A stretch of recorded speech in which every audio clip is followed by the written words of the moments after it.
And I'm going to announce the speaker for today. Well, I would be one of them, and actually Lynn is asked to speak on behalf of Easter coming up. So I will need to pull that out. And before we do, we will be reciting a song, Let There Be Peace on Earth, which is on page 203 of your annual books.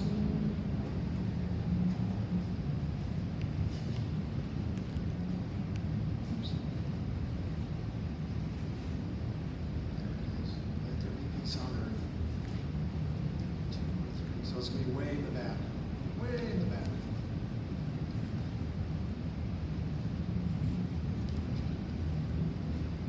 I can't tell. I think it's the last one. Yeah, it's the last song. So let there be peace on earth.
For those songs online, choosers can't be made.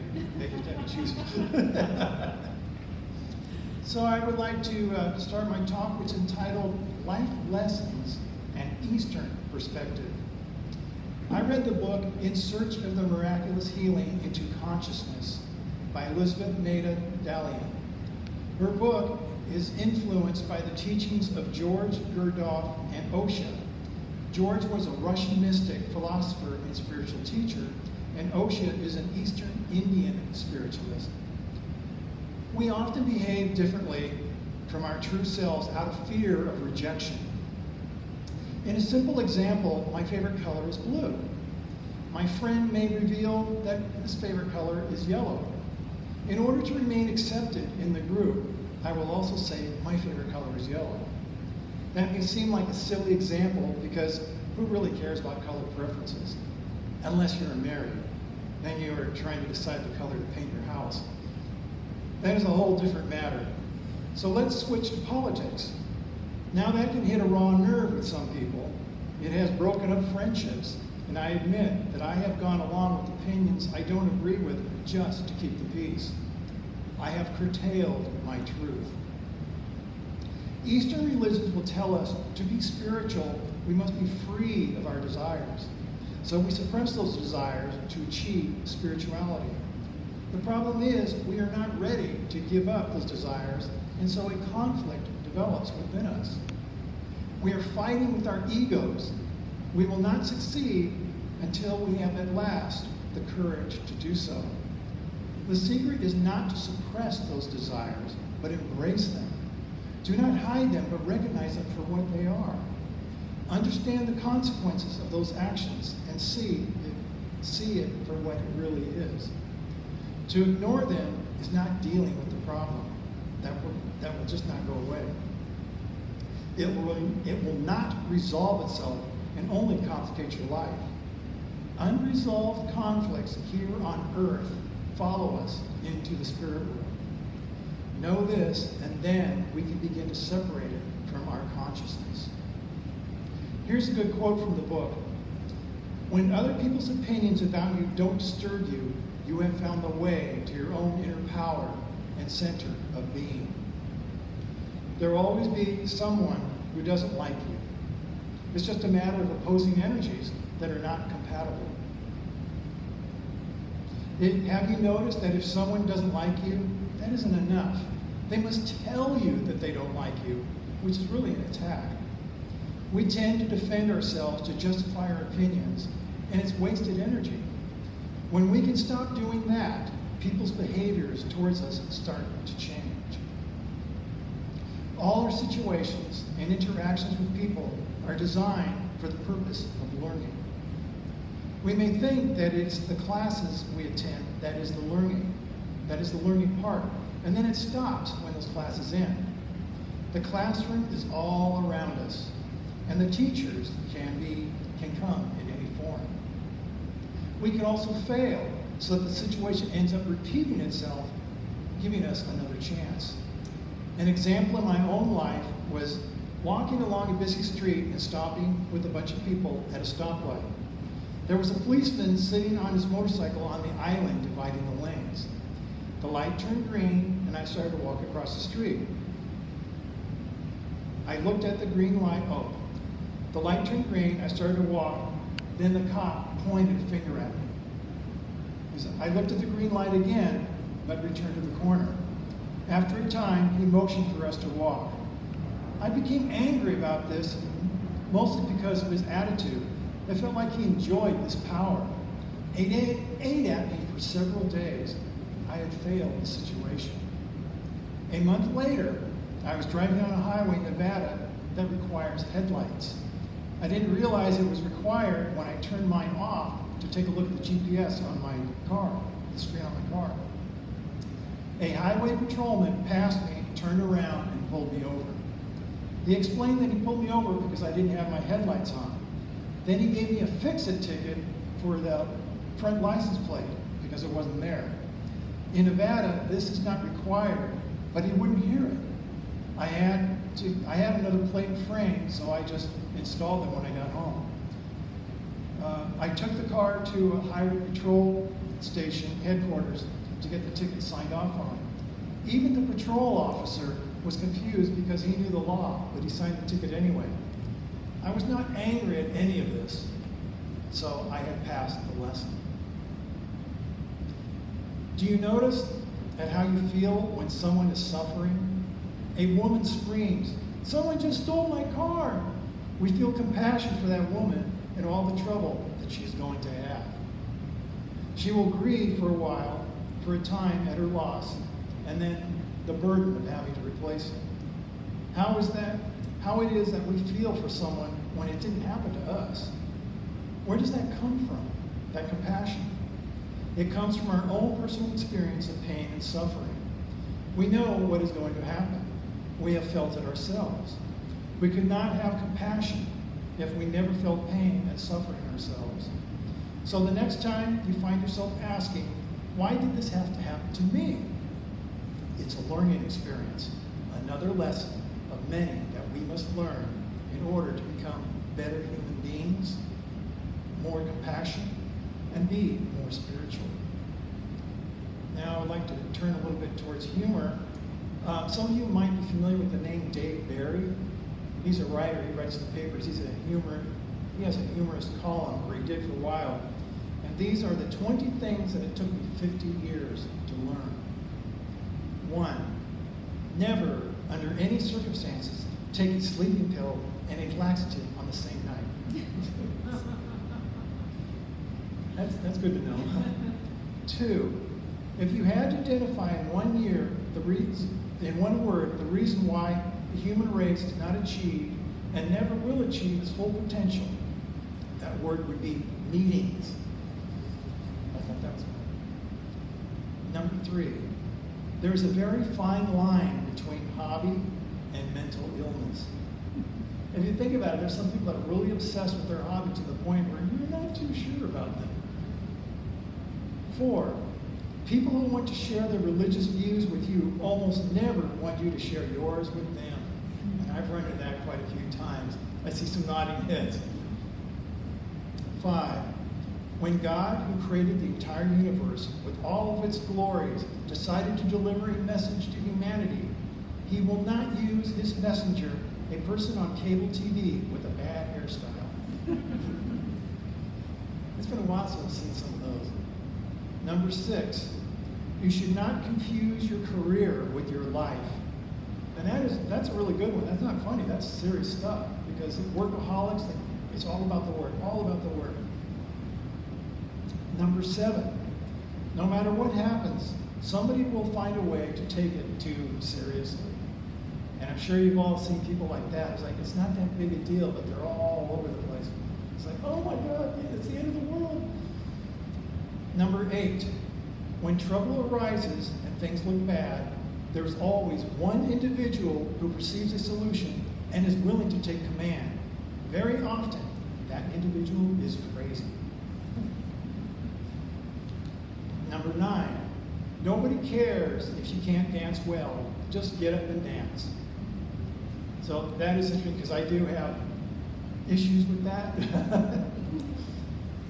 Number 10, never lick a steak knife. Never lick a steak knife. It's like, I have cut myself before, like cutting carrots, and I've cut with a knife, and there'll be a line, it's like, oh, maybe it didn't go too deep, and then you can see the red starting to come out. Oh man, it's bleeding, gotta get a Band-Aid. And then my sister got me a set of serrated knives. I was cutting with that. When you get cut with a serrated knife, blood instantly. Number 11, take out the fortune before you eat the cookie. So that's good to know. Number 12, the most powerful force in the universe is gossip. And that's true, because gossip can become fact. We see this in the political arena. Even with COVID, the very first time when COVID came out, people were trying to figure out where it was coming from, and they said it was coming from the cell phone towers. And in France, people were actually burning down the cell phone towers. It's like, we know now that was hooey. Number 13, you will never find anybody who can give you a clear and compelling reason why we should observe daylight savings time. That's true.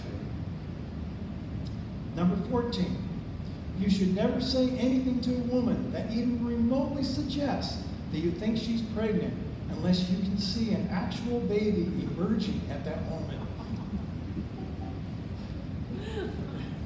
Number 15, there comes a time when you should stop expecting others to make a big deal about your birthday.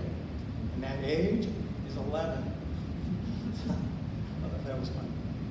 Number 16, the one thing that unites all human beings, regardless of age, gender, religion, economic status, or ethnic background, is that deep down inside, we all believe that we are above average drivers.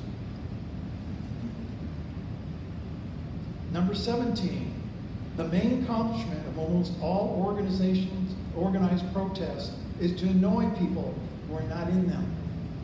So I've seen that happen quite a bit, like closing off the Bay Bridge. 18, a person who is nice to you but rude to the waiter is not a nice person. And that is interesting because I have a coworker who would do that. He was friends to us, we'd go out to lunch or something, and when it was time to pay the bill, he just held it up. It was like this. And I thought that was rude to do something like that. Number 19, your friends love you anyway. So you can be really embarrassed at something you've done, but your friends will love you anyway. Just like with family. A mother's love for a child, even though that child has done something terrible, is still there. And the last one, never be afraid to try something new. Remember that a lone amateur built the Ark, and a large group of professionals built the Titanic. So, and that is the end of my talk with a little bit of amusement there. And I would now ask Lynn to come on up.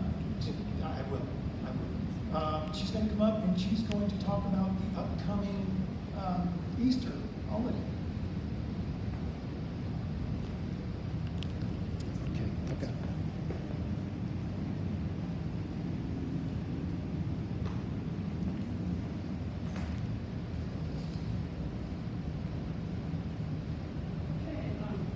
We certainly heard in that talk relating to Gurdjieff and about our desires, and sometimes our desires are problematic, and we looked at the human side of our nature. And I want to talk about Jesus because you may have your own thoughts or feelings about Jesus, and to which you're entitled. And I'm just going to tell you mine. I grew up at Menlo Park Presbyterian Church, and it was more focused, I think, on what you wore and golf games than the mystical side of spirituality. But I had my own spiritual awakening, and I reconnected with the concept of Jesus' life and the Essenes and Mary once I understood through the Edgar Cayce perspective that Jesus lived before, and that Jesus was fulfilling maybe a karma and a potential as kind of a pattern for that which we are also working to do. So I reconnected with the mystical Christian side of me. And to summarize what my spiritual teacher, Jessica Madigan, who loved Edgar Cayce's work and researched it more than probably any person who lived, shared with me, basically is like this. We might have been part of the angels ourselves, and we're here through our own choices and free will, having earthly experiences from life to life. Jesus too, and I sort of see Jesus and Mary, maybe his close soul, they were part of Emilius, kind of a leader of the group of souls that we may be part of, coming to have exercise our free will and have our lessons here. And like teenagers with the car keys, we, out of our desires, did a lot of creating and miscreating. I think mermaids and centaurs were all a part of that group, merging with the evolving animals we were supposed to just patiently watch over, but our desires led us here and there. And when Jesus, before Easter, had his quiet time on the mountain, and he was supposedly tempted, but he didn't fall for this. To me, these were the temptations of his other lives, because in one, he was offered to be able to fly in and conquer. And I think he had a past life from coming from Atlantis into India, where they flew in, and he had met his twin soul. He was Ram, and she was Sita. And I think it was that glory and power that in the life as Jesus, he wasn't taking that to come in and have power and reign. And then he was offered to turn the stones into bread. And apparently he had a past life as a black individual in Nubia long ago, at the time of Isis and Ra-Ta of Egypt. And there had been a big procession that went in with priest Ra-Ta into Egypt, where they met Hermes, one of the three Hermes. And he was a black individual, and he came back in with mystery teachings, working with Ra-Ta and Isis. But racial prejudice was starting to come in, and gender prejudice was coming in. And he was a sensitive soul. So he took to the comfort of food, and he was a large man. And don't we all have something that we do when life is too much for us? It could be for the peppermint patties, that's me. It could be too much of imbibing, something alcoholic. It could be almost an addiction to relationships when we we don't know sometimes how to go through our karmic experiences. I think Jesus too, when he came in from India and he met his soulmate, Sita, they were in love and they married and it was wonderful, but a pirate took her away. And she was away for a long time.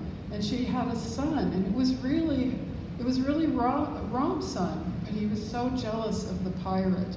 And in the end, he found her, but he didn't trust her, and that's our human desires and mistrust and our passions. They too had problems in that life. And you know what? That's a Jesus I can relate to, because I have problems too. And I feel that as a parent of a disabled child, and sometimes that being a great burden to bear, I think of the mistakes I made as a young parent with my other child who was gifted, but I was so caught up in my immaturity and my other daughter that there was neglect there, and I can't go back and fix it. And I don't see her for long periods of time. But I sort of felt that when Jesus went through the crucifixion, and in traditional, maybe Catholic and other teachings, they say, well, you can kind of take your mistake and your suffering and kind of offer it up to share in that has happened and may help us have grace. So I see Jesus to me as like a special elder brother, and the Essenes and Mary and the Divine Mother, they have meaning to me, but not exactly in a fundamentalist way, in an expansive way. I relate. And I think I lived at that time. I had dreams, and my friend Jessica thought I might have been in that group as her child. And I had this unusual experience. This was in the day of everybody was smoking things, and I found that didn't really agree with me very much. And I was with a group of young people at a beach at Esalen, and it was dawn, and we walking out toward the beach, and they were probably in a different state, but I knew very clearly I wanted to be in my own state. But a man came up from the water who, it was very interesting, almost out of nowhere, and it triggered a memory. And I felt that as a young girl, I remembered back past life of being in the house of my family who knew Jesus, but I was only 12. And they had a double door, and I pushed the door open, and I went out walking really early by a beach or by the ocean. And I had this memory, sort of, and many of us could have been in that time too, of someone almost emerging above the water and saying, "Be not afraid, little one, it is I." So I feel I've had some connections in different experiences with that group that surrounded Jesus. But how does it relate to us now? We have the temptations to slip into our ways of dealing with problems that maybe aren't the best, and we can look at that as a pattern. So Edgar Casey said Jesus is the man, the activity, the mind, the relationship he bore to others. Yes, he was mindful of friends, he was sociable, he was loving, he was kind, he was gentle, he grew faint, he grew weak, and yet gained that strength which he has promised in becoming the Christ by fulfilling and overcoming the world.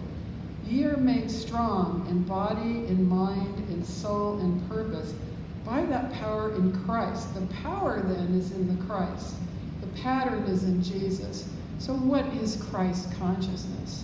That's what we're talking about here, and what the spiritualists talk about. It's being ourselves, that channel of compassion and kindness and truth.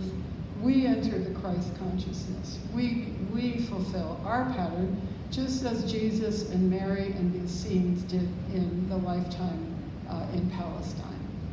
So that is my summary thought, but I do wish you a blessed Easter, and I hope it's a resurrection for all of us in areas where we've had fears and kind of fallen away in doubt, that we can also, as Jesus did in the Essenes, we can be a channel of the Christ consciousness. In that way, I really am a mystical Christian spiritualist with respect for many other traditions, earth traditions, but I do feel something that I resonate with in the mystical Christian story. Mystics are in the moment, they're feeling it now. And Father Matthew Fox, who I studied with in graduate school, he's a real mystic of the current Catholic Church, but so mystical. they send him to the Episcopalians. But he said there's esoteric religion, which is in the heart. And you will have a lot in common with people of other faiths if you're in your heart, in your living experience. And then there's exoteric, where religions differ. So I'm proud to be a mystical Christian and a spiritualist. So thank you, and happy Easter journey. Thank you. Thank you.